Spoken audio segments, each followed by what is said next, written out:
we're on to another royal story now, and today marks 30 years to the day since Princess Diana's explosive BBC Panorama interview with Martin Bashir. It was a moment that shook the monarchy and the media forever. In it, Diana spoke about her loneliness and that now iconic quote about her relationship with the now King Charles. There were 3 of us in this marriage, so it was a bit crowded. But 3 decades on, the interview is just as controversial, with ongoing questions about how it was secured, the intense impact that it had on Diana's life, and the lasting effect on the royal family's relationship with the press.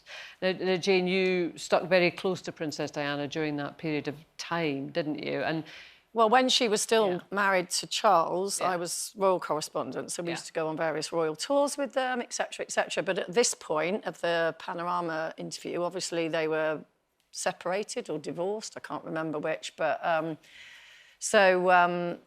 but I was still working as a journalist, obviously, and the interview went out at night, and then she was going on a 4-day goodwill tour, I think it was called, of Argentina, which wouldn't be an official royal tour because she was no longer part of the inner sanctum. But so I was sent to go on the plane, first class. Thank you very much.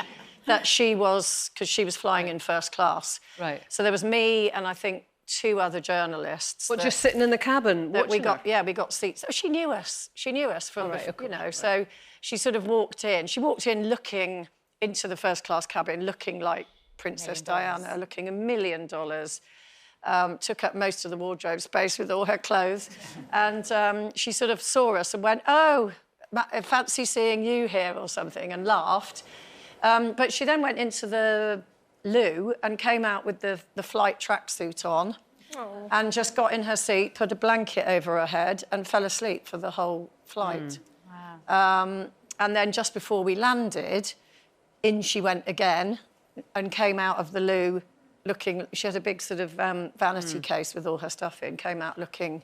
absolutely spectacular again. When you look back on that interview, I think she was separated at the time, they were divorced later, and there's a new book coming out, and of course Martin Bashir is found to have you know, shown her documents that in fact were falsified. Faked documents. And, absolutely. Yeah. So she was in a very vulnerable state of mind, which was fed by falsehoods.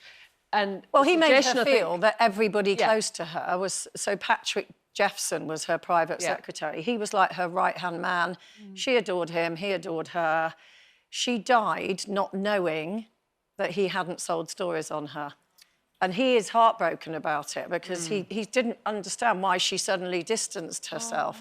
And it was because Bashir had told her that he was selling stories and showed her a falsified bank statement to make it look like the payments were there. So the story is, could it have been different? Well, I think so, because, I mean, listen, but you can't help but conflate the 2 things, because ultimately in her, you know, before she died, she ended up with no royal protection officers, and it's almost like she said she didn't want them, and you think maybe she didn't trust them. And if she'd had a royal protection officer, she wouldn't have got into the car with a man who'd been drinking. Yeah. You know, so...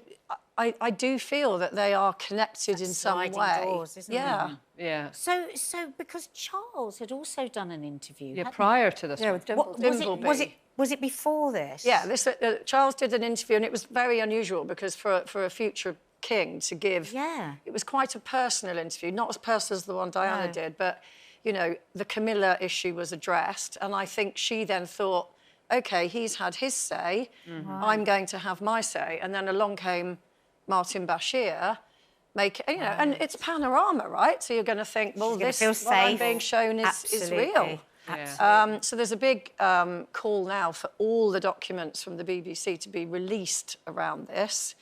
But I think a lot of them have gone missing. Yeah, unavailable. Wow. It's funny because I'd always thought that she was the first one to break that, you know, never complain, never explain royal rule. Yeah, yeah. But actually it was him.